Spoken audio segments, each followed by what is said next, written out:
Hello साथियों, नमस्कार। स्वागत है आपका अपने परिवार गेट वन क्लासेस में। और आज हम आपको जो पिछला चैप्टर शुरू किया था वेव, उसी वेव को आगे बढ़ाने वाले हैं। और उस वेव में आज हम वो सेक्शन कर रहे होंगे जिसमें हम प्रतिध्वनि पढ़ाई थी, उस पर आधारित चैप्टर होगा। अब प्रतिध्वनि में क्या क्या पढ़ाया था वो आपको देखना पड़ेगा। पिछली क्लास में मैंने वेव जहाँ से शुरू किया है उन क्लासों को करिए, आपको बड़ा मज़ा आने वाला है। कंटेंट ऐसा कराया है, एक यकीन मानो कि जब पिछला पढ़ के आओगे तो आज जो हम न्यूमेरिकल रेल भी कराएंगे वो सब एकदम आराम से हो जाएंगे, बड़े आराम से। बहुत साफ़ सुथरा कंटेंट पिछला रहा है। और आप अगर देखेंगे जो मैंने पिछला पढ़ाया है वो उसकी पीडीएफ मैंने टेलीग्राम चैनल पे भी सेंड करी हुई है। तो ये वाली पीडीएफ टेलीग्राम चैनल पे जाएगी, वहाँ से आप पढ़ सकते हैं। अगर आप हमारे साथ जुड़ना चाहते हैं, चैप्टर को देखना चाहते हैं, अगर आप चाहते हैं रेलवे ग्रुप डी में कि क्वेश्चन हो पाएँ। और अगर हम बात करें आगे आने वाले जो इस वर्ष 2025 में रेलवे की जो नई भर्ती आने वाली ग्रुप डी की, रेलवे ग्रुप डी की इस बार जो भर्ती आएगी बेटा, आपको शायद जानकारी नहीं होगी। जहाँ तक हमें सूचना मिल पा रही है वो ये सूचना मिली है कि इस बार के आरआरबी ग्रुप डी में 35,000 सैलरी, 35,000 वैकेंसी, यानी 2025 का नोटिफिकेशन आउट होगा ग्रुप डी का, उसमें 25,000 वैकेंसी आने वाली है। 32,000 का नोटिफिकेशन पहले आ चुका है, उसका पेपर अभी हुआ नहीं है। लेकिन ये वाली वैकेंसी टेंटेटिव आने वाली हो सकती, बढ़ घट सकती, 40,000 पहुँच जाए। लेकिन ये निश्चित हो चुका है कि रेलवे अब परीक्षाएं हर साल लेगा। आपको पता है एएलपी की वैकेंसी निकाली थी, दूसरी बार भी आ चुकी है, ग्रुप डी की निकली है, फिर आएगी। तो रेलवे में वैकेंसी लगातार आ रही है, अभी टेक्नीशियन की आना बाकी है। तो ये वैकेंसी लगातार आ रही है, तो आप अपनी तैयारी को कम ना होने दें। ऐसा ना सोचिए एक बार अगर फेल हो गए दोबारा ना दें। भाई वैकेंसी अब हर बार रेलवे की आएंगी, तो इस बात के लिए तैयार है ना। और इसके लिए मेरे भाई पढ़ना पड़ेगा, बिना पढ़े कुछ नहीं होगा। तो जो हम पढ़ा रहे हैं उसको बड़े ध्यान से पढ़िए, आराम से बैठ जाइए। जैसे हम बात कर लें मेरे भाई, जो हमने पिछली क्लास में पढ़ाया था प्रतिध्वनि। प्रतिध्वनि क्या होती है? मैंने कहा अगर आपकी बोली हुई आवाज़ को दोबारा सुनना चाहते हो, अगर आपके द्वारा बोली हुई आवाज़ को दोबारा सुनना चाहते हो तो आपको मिनिमम डिस्टेंस 15 से 17 मीटर दूर होना चाहिए। मैंने शायद इसमें लगाया था 17.15 मीटर, शायद आपको दिखाई दे रहा होगा बेटा कि हमारा लिखा हुआ 17.15 मीटर की दूरी पर अगर आप होगे तो अगर आप बोलोगे तो वहाँ से आवाज़ टकरा के तुम्हारे पास दोबारा सुनाई देगी। जैसे मैंने कहा हेलो, उधर hello hello hello hello hello hello, ये वाली आवाज़ ऐसे किसी का नाम लेते हैं, वो नाम दोबारा सुनाई देना, इसी को कहते हैं प्रतिध्वनि। प्रतिध्वनि। अब तुम प्रतिध्वनि उसे नहीं कह सकते अगर तुम कमरे में गए, कमरे में आवाज़ गूंज रही है, वो प्रतिध्वनि नहीं होती है। वो क्या होती है? वो आज पढ़ाने वाले वो क्या होती है, जब कमरे में जब आवाज़ करते हो तो प्रतिध्वनि नहीं सुनाई देती है। जैसे ही आप बोलते हो उस टाइम पे एकदम से आवाज़ भारी हो जाती है, वो आज एक अलग हेडिंग लगी हुई है। जो प्रतिध्वनि को आप समझ रहे थे उस दिन कहते कमरे में अगर बोल दो तो आवाज़ गूंजती है, वो प्रतिध्वनि नहीं होती है। प्रतिध्वनि वो है कि आपको अगर बोला कोई शब्द वो दोबारा सुनाई पड़ जाए तो प्रतिध्वनि है। जैसे मैंने कहा कि आपको मिनिमम डिस्टेंस अगर किसी से रखनी है, अगर आपको प्रतिध्वनि सुनने के लिए परावर्तक जहाँ से आपकी आवाज़ रिफ्लेक्ट होकर आएगी वो डिस्टेंस बीच की 17.15 मीटर की दूरी होनी चाहिए। अच्छा, ये वाली बात पढ़ ली थी। और हम इस वाले में हमने ये पढ़ा दिया था कि जो हमारे साउंड का जो ऑब्जेक्ट क्या नाम, जो किसी वस्तु की चाल मैंने पढ़ाई थी, इसे मैक में पढ़ाया था। एक मैक बराबर होती है वस्तु की ध्वनि की चाल की गुनी, यानी ध्वनि की चाल को हम मैक से भी डिनोट कर देते हैं मेरे भाई।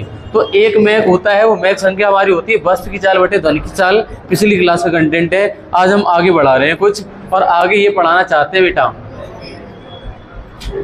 कि आप ये खड़े हुए हैं,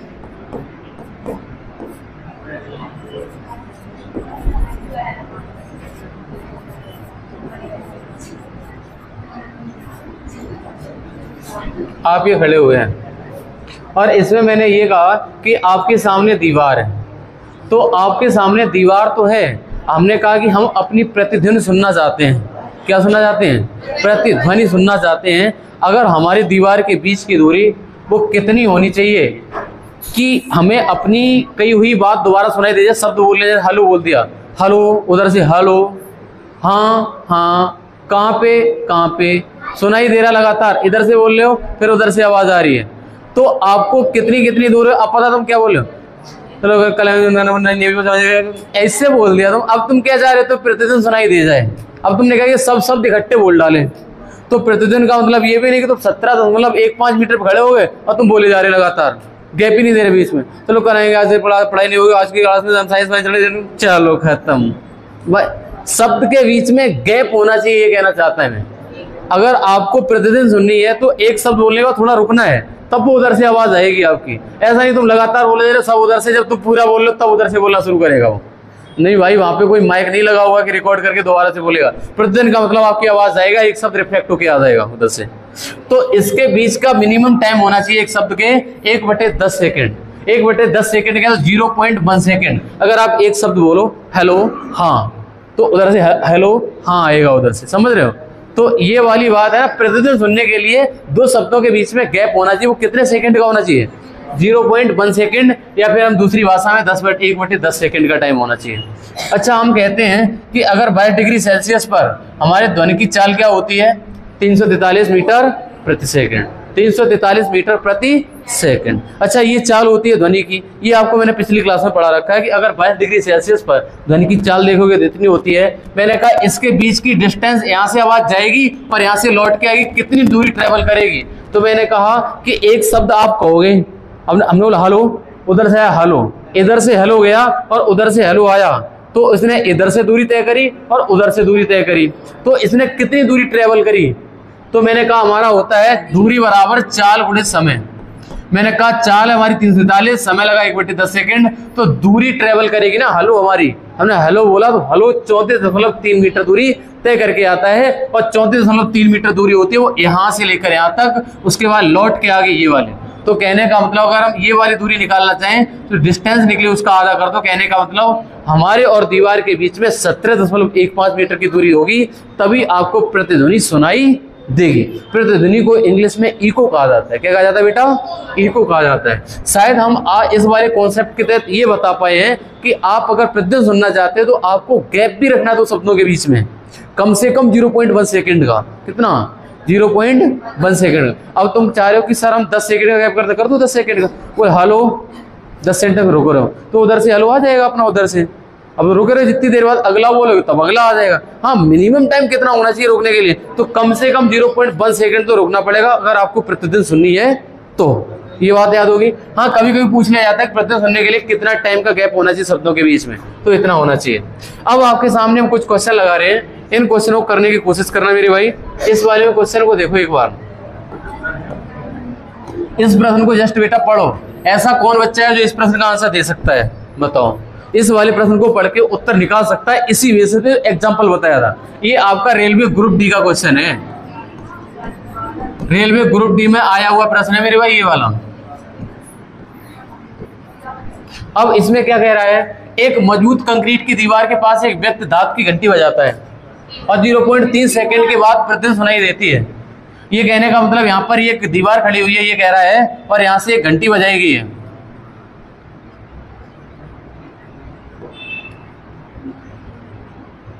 ये घंटी है, ये घंटी बजा दी मैंने, कितना आंसर आया, 51 मीटर। अगर 51 मीटर आया तो यकीन मानो आप पिछला वाला कॉन्सेप्ट समझ चुके हो, यही उत्तर है। अब चेक करें इसको। मैंने कहा ये वाली घंटी बजा दी यहाँ से, जब ये घंटी बजी, जब ये रिंग बजी, तो इसको यहाँ से रिंग बजने में और दोबारा से कह रहा प्रतिदिन सुनाई देने में 0.3 सेकेंड के बाद प्रतिदिन सुनाई देती है। इसको टाइम रखे 0.3 सेकेंड का, यही तो लगा। और ध्वनि की चाल दे रखी कितनी, b बराबर दे रखा 340 मीटर प्रति सेकंड। मैंने कहा दूरी तय करी होगी, तो बेटा आप कहेंगे सर जी दूरी ये और ये तय करने में कितना टाइम लगा है, क्योंकि आवाज गई और लौट के आई तभी तो प्रतिदिन सुनाई देगी ना। आपको इको कब सुनाई देगी, जब इधर से जाएगी उधर से लौट आएगी, इधर की दूरी और उधर की दूरी टोटल निकलेगी ना। तो हम कह रहे हैं दूरी बराबर होता है चाल गुणे समय, तो हम कहेंगे दूरी चाल है इसकी 340 और समय लग रहा है 0.3 सेकेंड का, तो आंसर आएगा मेरे भाई 3 × 12 102 मीटर की दूरी ट्रेवल करी है।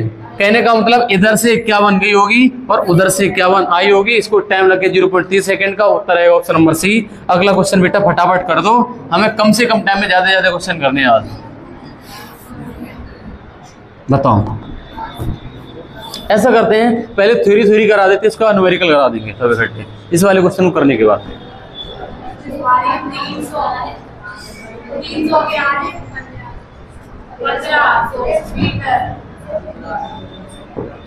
अगर यहाँ पर ऑप्शन एक कर दे 150, एक कर दे 15,000 तो कंफ्यूज हो जाओगे। वो दिक्कत है 15 एक ही जगह है, इसलिए एक बार में लग गया। हाँ 1500 आएगा। असल में ये ऑप्शन हमारे द्वारा बनाए हुए नहीं है, ये रेलवे के द्वारा बनाए हुए ऑप्शन है, लेकिन सरल है ऑप्शन बहुत। जैसे कैलकुलेशन मारो एक ही बार में जाएगा सही, क्योंकि 15 एक भी विकल्प में है। देखो आपने करा होगा, एक समुद्री सर्वेक्षण जहाज समुद्र तल पर एक ध्वनि तरंग भेजता है और 0 पॉइंट क्या बोल रहा है 2.5 सेकंड के बाद ये तल है और इस तल पर जाकर इसको टाइम लग जाता है 2.5 सेकंड का। कितना लग गया? तो एक तरंग गई और लौट के आई। प्रतिदिन प्राप्त करता समुद्री जल में ध्वनि की चाल 1200 मीटर प्रति सेकंड, बी बराबर दे रखा है कितना बेटा 1200 मीटर प्रति सेकंड। तो पूछा क्या है, दूरी बराबर चाल गुणित समय। तो चाल हमारी 1200 बेटा और समय लग रहा है 2.5 का। तो इसका आंसर आ जाएगा मेरे भाई 12 पंजे 60, 12 दिन 24, 3000 आंसर आ जाएगा मेरे भाई। यहाँ पर इतना आएगा 3000 मीटर की दूरी है। इसका मतलब इस वाले को 2.5 सेकंड में यहाँ से गई लौट के आई उतनी दूरी, इसमें 1500 और 1500 हो जाएगी। तो इसकी दूरी कितनी है गहराई की, तो आंसर हो जाएगा 1500। अब ऐसा करो, हम जो बता रहे थे एक बार थ्योरी कर लो, न्यूमेरिकल और क्वेश्चन बाद में कर लेते हैं सब, ठीक है। आपके सामने अगले क्वेश्चन देखो। हालांकि जो आपको क्वेश्चन हम करा रहे हैं इस वाली पीडीएफ पे PNG पे जा रहे हैं, वो वाले क्वेश्चन हमारे नोट्स में भी लगे हुए हैं, तो आज पहले बेफिक्र रहना आप। तो ये वाले क्वेश्चन सब आपको लगे मिलेंगे उसमें, ठीक है। अच्छा एक दो क्वेश्चन और है, उनको और कर लिया जाए, उसके बाद ही हम बढ़े आगे। देखो कोई बच्चा है ऐसा जो इस वाले क्वेश्चन को बता दे। ये देखा, ध्वनि तरंगों के परावर्तन द्वारा उत्पन्न ध्वनि की पुनरावृत्ति क्या होती है, तो आपको पता है इसका आंसर अभी मैंने बताया था, और इसका आंसर इको होता है। और मैंने परिभाषा कितनी छोटी कराई थी और ये क्वेश्चन कितनी बार रिपीट हुआ रेलवे में, ये देखना। ये वाला क्वेश्चन हो गया प्रतिदिन वाला, न्यूमेरिकल 2 कर चुके हो।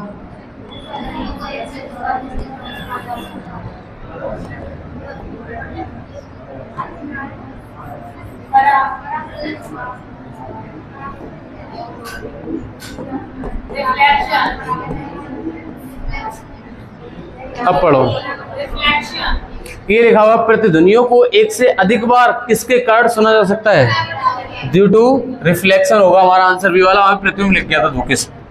अगला क्वेश्चन,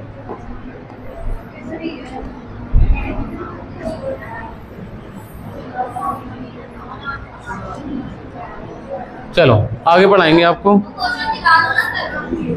वो क्वेश्चन असल में दिखाना नहीं चाहते हैं अभी, वो ये वाली थ्योरी करा के दिखाना चाहते हैं बेटा। इस वाली थ्योरी करा दे उसके बाद दिखा रहे। ये बता दो हमें, जो प्रकाश है वो अनुप्रस्थ तरंग है कि अनुदैर्घ्य है?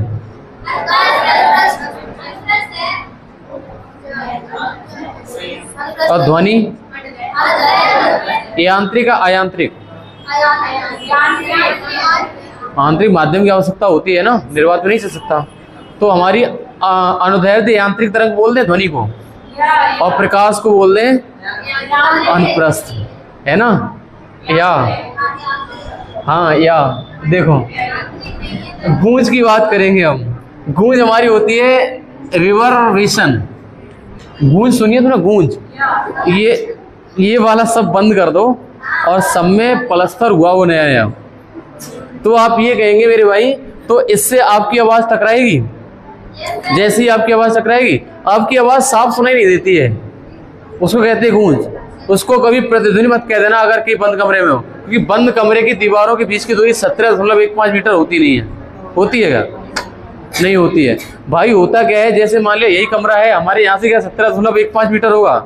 17 मीटर नहीं होगा, 15 मीटर नहीं होगा, सामने होगा? नहीं होगा। तो हम जैसे ही बोलेंगे तो हमारी आवाज एकदम रिफ्लेक्ट करके आ जाएगी। हम कहेंगे हेलो, उधर हेलो, ऐसे करके बड़ा सा सुनाई देगा, बहुत बड़ा गूंज जाएगी आवाज। अगर मैंने कहा हेलो हाँ सभी बच्चे काम कर रहे हो, तो वो वाली आवाज तुम्हें सुनाई देगी, एकदम शोर सा हो रहा है। इसलिए को कहते हैं मेरे भाई गूंज। तो ये वाली बात हम कल बताना चाह रहे थे कि जो आपके कमरों में आवाज आती है वो हमारी प्रतिध्वनि नहीं होती है, वो गूंज होती है। गूंज कहे तो रिवर्बरेशन होती है। और पूछा जाता है कि जब बहुत बहुत बड़े थिएटर होते हैं जिसमें माइक लगे होते हैं, उसमें साइड में लकड़ी लगाई जाती है और लकड़ी में छेद कर दिए जाते हैं। होता क्या है, ये वाली दीवार है ना, ये बंद है, इसमें आवाज टकराई आ गई, इधर से आवाज टकराई आ गई, इसमें भी थोड़ी थोड़ी आपको गूंज सुनाई दे रही होगी। जैसे हम बोल रहे हैं तो लग रहा है हाँ गूंज है इस वाले कमरे में, बिल्कुल क्लियर नहीं है आवाज़ हमारी यहाँ पे। वो तो माइक लगा हुआ इसलिए आवाज़ ठीक जा रही है, अदरवाइज बहुत गूंज आती है उसमें भी।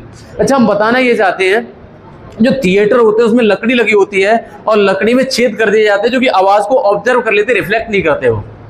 तो पूछा जाता है कि थिएटर में चारों ओर आवाज़ को, थिएटर में चारों ओर लकड़ी क्यों लगाई जाती है, इसका रीजन क्या होता है। यहाँ पर देखो परिभाषा भी लिखी हुई है, थिएटर की दीवारों पर लकड़ी की बनाई जाती है ताकि गूंज को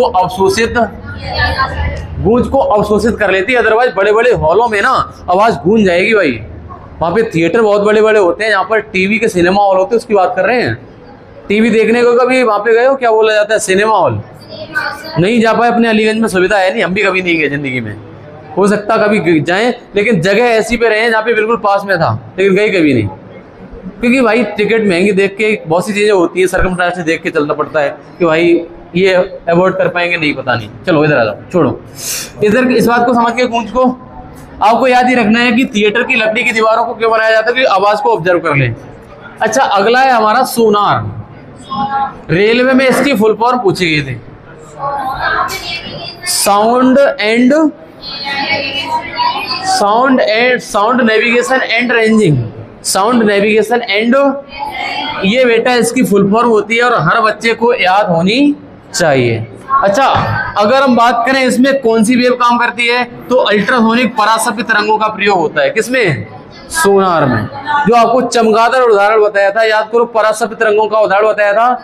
अगर किसी फीटस के डेवलपमेंट को देख रहे हैं, किसी गर्भाशय में भ्रूण को देख रहे हैं, तो उसके लिए भी हम कौन सी अल्ट्रासोनिक वेव का प्रयोग कर रहे थे, है ना। किस फ्रिक्वेंसी रेंज को यूज करे थे? पराशब्द वालों को, तो अल्ट्रासोनिक को। और इसमें बताया था कि मैंने चमगादड़ जो छोड़ता है अपने रास्ते को देखने के लिए, वो भी अल्ट्रासोनिक छोड़ता है। और इसके बाद एक उदाहरण और बताया था इसमें, किसमें? हाँ, ये सोनार में यूज किया जाता है। सोनार में यही लिखा हुआ है, सोनार की फुल फॉर्म है साउंड नेविगेशन एंड रेंजिंग, और इसमें वेव का यूज किया जाता है, वो पराशब्द तरंगों का प्रयोग किया जाता है। ये बात पहले की लिख चुकी है, और इसको एक बार पढ़ लो। क्या लिखा है? टू फाइंड सी डेप्थ, मतलब समुद्र की गहराई पता लगाने में। भाई उसके उदाहरण आते हैं, सोनार की परिभाषा नहीं आएगी, सोनार के उदाहरण पूछे जाएंगे।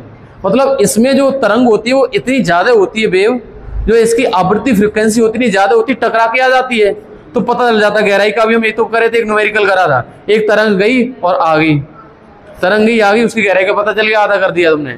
तो इसका समुद्र की गहराई में। और दूसरा है शत्रु की पनडुब्बी का पता लगाने पे। यहां से मैंने छोड़ दी, तरंग गई, जो हमारी जो सोनार से तरंग जाती है, जो वेव जाती है, गई और पनडुब्बी में टकराई और आ गई, हमने अंदाजा लगा पनडुब्बी यहाँ पर है और वहीं पर मैंने छोड़ दिया, ऐसे करके। तीसरा उदाहरण, समुद्र के अंदर टूटे पड़े जहाजों को पता लगाने के लिए इसी सोनार का प्रयोग होता है। तीनों उदाहरण पूछे गए भाई रेलवे में। रेलवे की विशेषकर बात करें, रेलवे स्पेशल के लिए साइंस इंपोर्टेंट है ये। अदरवाइज अगर आप एसएससी की परीक्षा अटेम्प्ट कर रहे हैं तो वहां पर इतने डेप्थ में क्वेश्चन नहीं आएगा। हाँ, लेकिन ग्रुप डी में मेरे भाई जरूर आता है यहाँ से क्वेश्चन, जो अभी पढ़ा रहे हैं वेब वाला चैप्टर। और हम इस वाले वीकेंड को आने नहीं देंगे, तब तक हम वेब को खत्म कर देंगे, कैसे भी करें एनी हाउ। हमें चाहे क्लास को 12 बजे से ज्यादा ले जाना पड़े, हम इसको खत्म कर रहे हैं तो खत्म करना है मेरे भाई। हमें ये बात अच्छी नहीं लगी 2 दिन क्लास ऑफ होगी, हमने कहा यार कहाँ साइंस बीच में छोड़ दी, इसको पूरी करा दें यार बच्चों को, कम से कम साइंस कहाँ अधूरी पड़ी रहेगी 2 चैप्टर की वजह से। देखो हो बहुत चुका है, लेकिन अगर 2 चैप्टर नहीं होगा तो ऐसा लगता रहेगा यार साइंस पूरी नहीं है। सब कुछ हो चुका, बस 2 चैप्टर बच्चे, और वो छोटे छोटे चैप्टर हैं, तो उनको भी करा दें यार, कंप्लीट ही कर दें। कंप्लीट एक वर्ड ही अपने आप में सेटिस्फाइंग वर्ड है कि हाँ यार कंप्लीट हो गया ये वाला सब्जेक्ट, तो लगता हाँ हमें थोड़ा सा कॉन्फिडेंस आता है। फिर नहीं तो लगेगा साइंस पूरी नहीं पढ़ी अभी, लगेगा भले चाहे सब इधर से आ जाए, लेकिन लगेगा अभी पेपर जाते टाइम कहीं जो नहीं पढ़ा उसी से ना आ जाए, है ना। इधर आ जाओ। अच्छा, समुद्र के अंदर टूटे फूटे पड़े जहाजों को पता लगाने के लिए, शत्रु की पनडुब्बी का पता लगाने के लिए, और डेप्थ ऑफ सी यानी समुद्र की गहराई पता लगाने के लिए किसका यूज करते हैं, तो सोनार का। और सोनार की फुल फॉर्म हर बच्चे को याद होगी, कौन सी है? Sound navigation and ranging. और थोड़े से आगे आ जाओ।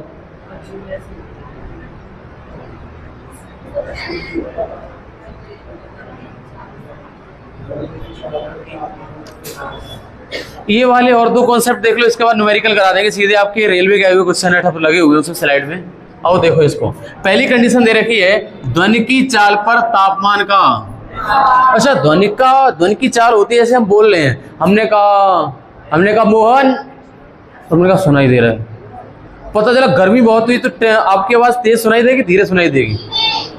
अब देखो भाई बताने जा रहे हैं आज की टेम्परेचर का क्या इफेक्ट पड़ता है आपकी साउंड पे। ये तो लिखा हुआ है कि temperature effect on speed of sound, जो साउंड की स्पीड होती है उसमें क्या फर्क पड़ता है। मैंने कहा कि आपके 0 डिग्री सेल्सियस पर ध्वनि की चाल 332 मीटर पर सेकंड साइंस में लिखी हुई है, एनसीईआरटी किताब उठाओगे। और वहीं पर जब 22 डिग्री सेल्सियस हो जाता है तो ध्वनि की चाल 300 लगभग 11 बढ़ गई है, लगभग 11 मीटर पर सेकंड बढ़ गई है। इसका मतलब कहना चाहते हैं अगर टेम्परेचर बढ़ेगा तो स्पीड ऑफ साउंड बढ़ जाएगी, दोनों बढ़ेगी समानुपाती। अब आप ये कहेंगे कि जैसे 1 डिग्री सेल्सियस अगर टेम्परेचर बढ़ता है तो आपके ध्वनि की चाल 0.61 मीटर प्रति सेकंड बढ़ जाती है।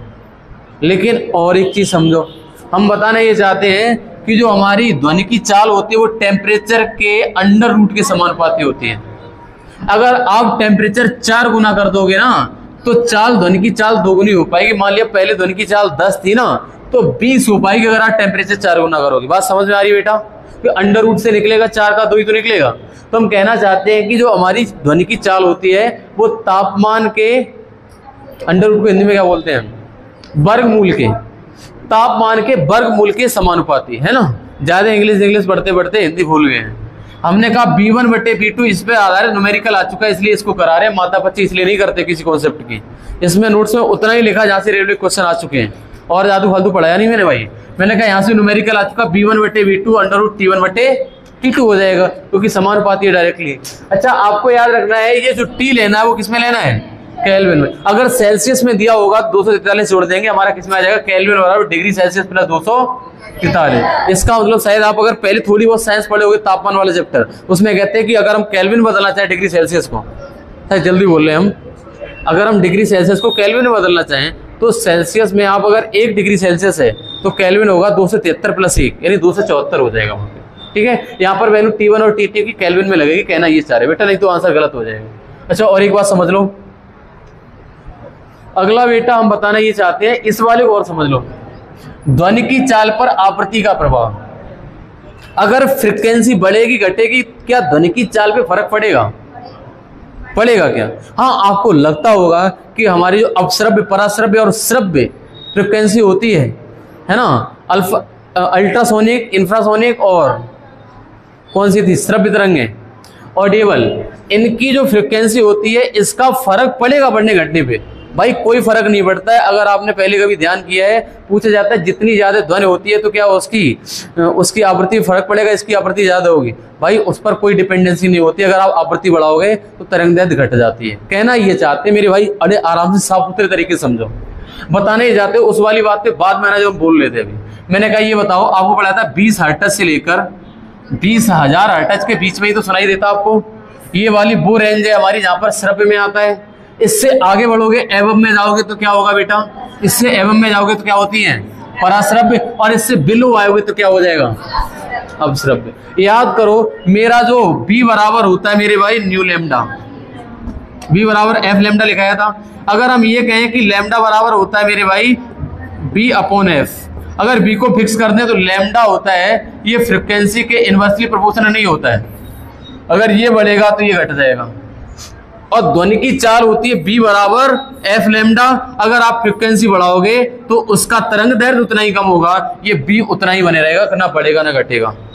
क्या कहते हो मेरे भाई? हम बताना ये चाहते हैं कि अगर हम 20 हर्ट्ज से लेकर 20,000 हर्ट्ज के बीच सुन रहे हैं किसी चीज को, इतना सुन पाते हैं, इसके बीच में हमारी श्रव्य फ्रिक्वेंसी है, तो आप कहेंगे इसकी तरंगदैर्घ्य कितनी होती है? तो तरंगदैर्घ्य होती है मेरे भाई 17 मीटर से लेकर 17 mm तक के बीच की। अगर हमारी तरंगदैर्घ्य लैम्डा वाली होगी ना, इतनी तरंगदैर्घ्य होगी सुन पाएंगे।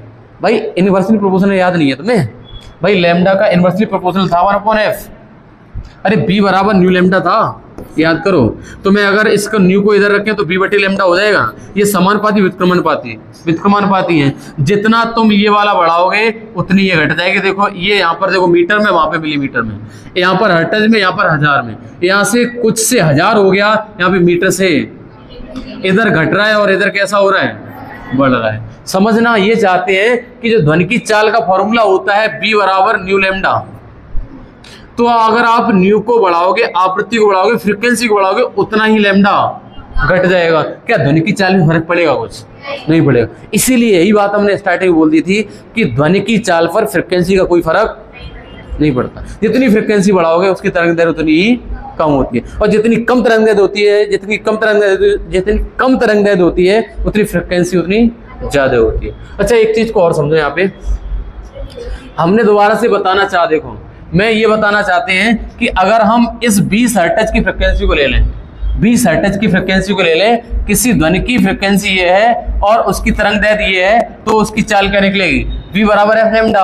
यहाँ पर f कितना लेंगे? 20 हर्ट्ज, और लैम्डा कितना लेंगे? 17। तो ध्वनि की चाल कितनी निकली? 300। अब तुम्हारे मन में क्या आ रहा है? सर फ्रिक्वेंसी बढ़ा लो। मैंने कहा हम 20 हर्ट्ज वाली फ्रिक्वेंसी ले रहे हैं, ध्वनि की चाल ले रहे हैं, ध्वनि की चाल निकालें। मैंने कहा फ्रिक्वेंसी है इसकी 20,000 हर्ट्ज, कितनी है? यहाँ पर एक जीरो नहीं लगा, नोट्स में जीरो लगा लेना आपने, ठीक है? यहाँ पर 2000 गलती से लिख गया है, यहाँ पर जीरो लगा लेना। और मैंने कहा यहाँ पर लैम्डा का मान कितना है? 17 mm। 17 mm को मीटर में लोगे 17 × 10 की घात माइनस का, तो मेरे भाई आंसर कितना आएगा? -3 से ये 3 जीरो चले जाएंगे, तब भी आंसर आएगा 340। मेरे भाई मैंने आगे बढ़ा दी, इतनी वाली ले ली और इतने वाली ले ली, दोनों ध्वनि की चाल बराबर निकल ली है। देख लो 340 मीटर प्रति सेकंड, 340 मीटर प्रति सेकंड। शायद अगर बच्चा फोकस बैठा होगा 100% समझ गया होगा ये वाली बात। मेरे भाई कहने का मतलब ये है कि तरंग दैर्घ्य होती है वो आवृत्ति के व्युत्क्रमानुपाती होती है, और जो हमारे ध्वनि की चाल का फॉर्मूला होता है वो बराबर न्यू लैम्डा होता है। तो एक बढ़ाओगे एक घटेगा, बराबर ही रहेगा। समझ पा रहे मेरी बात?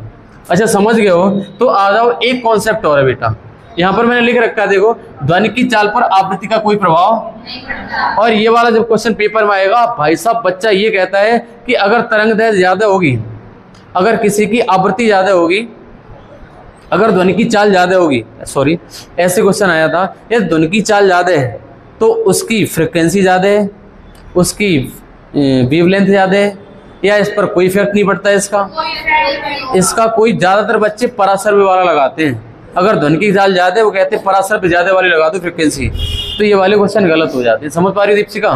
आगे आ दो।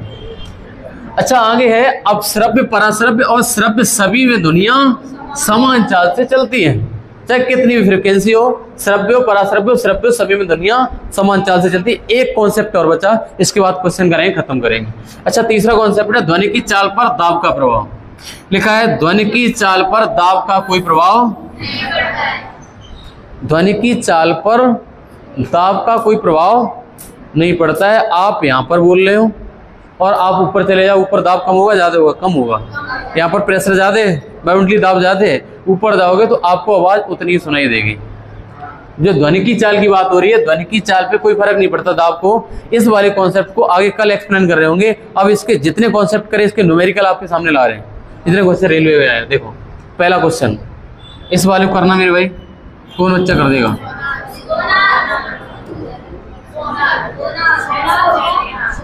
तो आप इसको समझ पाए, समुद्र की गहराई में पानी के नीचे पहाड़ियों, घाटियों, पनडुब्बियों, हिमखंडों आदि का नीचे हिमखंड तो नहीं है, कोई मछली तो नहीं पड़ी है बहुत भारी, तो इसका आंसर होगा सोनार। सोनार की फुल फॉर्म बोल दो कोई बच्चा।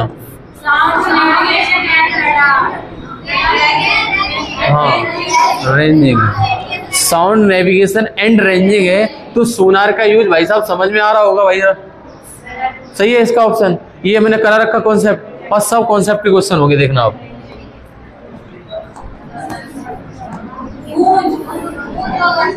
ये लिखा हुआ है सोनार किस सिद्धांत पर आधारित है? सोनार प्रतिध्वनि पर आधारित है। एक क्वेश्चन और,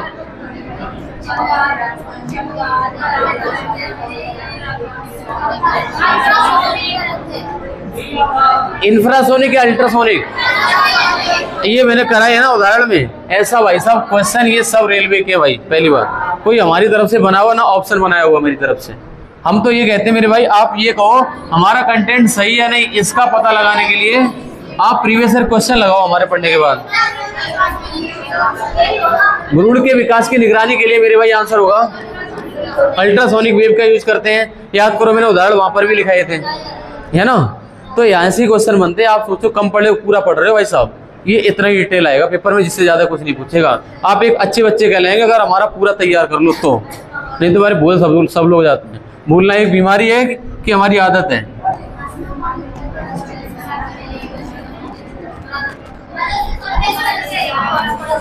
ये कह रहा पराश्रव्य तरंगे बेतरंगे हैं जो human being can not here, मनुष्य नहीं सुन सकता। मनुष्य केवल श्रव्य में रहता है 20 हर्ट्ज से 20,000 हर्ट्ज। अच्छा इसका बता दो बेटा।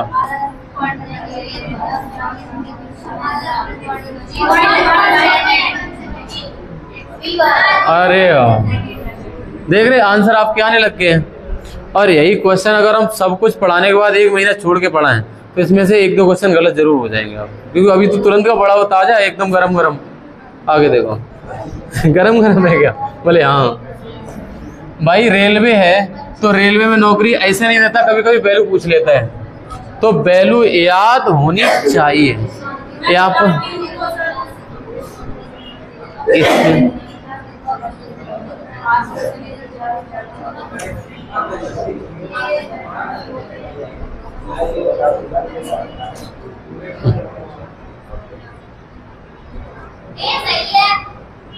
देखो असल में आपको ये वाली जानकारी नहीं है अभी, लेकिन पेपर में ये रेलवे का क्वेश्चन है और उसने ऐसे पूछ लिया। वहां पे गलती पता क्या थी? पूछा 25 डिग्री सेल्सियस पर विभिन्न माध्यमों में ध्वनि की चाल के संबंध में कौन सा कथन सत्य है? सत्य पूछ रहा है। पहला, ऑक्सीजन में ध्वनि की चाल 316 मीटर प्रति सेकंड होती है बेटा। और दूसरा, आशुद्ध जल में ध्वनि की चाल 1498 मीटर प्रति सेकंड होती है। ना तो पहला सही है ना दूसरा सही है, आंसर जाएगा ऑप्शन नंबर सी। यहाँ पर थोड़ी गलती थी। ये देखो डायरेक्ट न्यूमेरिकल वैल्यू आपको याद नहीं होगी, इसमें आपकी कोई गलती नहीं है। अगले पे आ जाओ।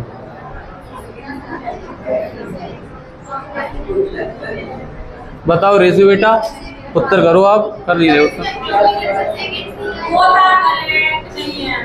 इसमें लिखा समुद्र के जल में ध्वनि की चाल किलोमीटर नहीं होगा, मीटर पर सेकंड होता, बाकी सब सही है।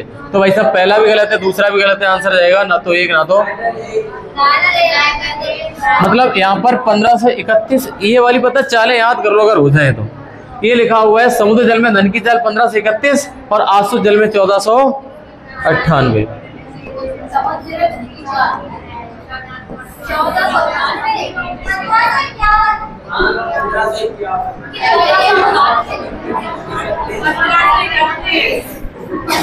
भाई तुरंत का याद नहीं है, अब क्या करोगे तुम बाद में। ये लिखा हुआ था 1531, ये कहाँ पे है? समुद्र में।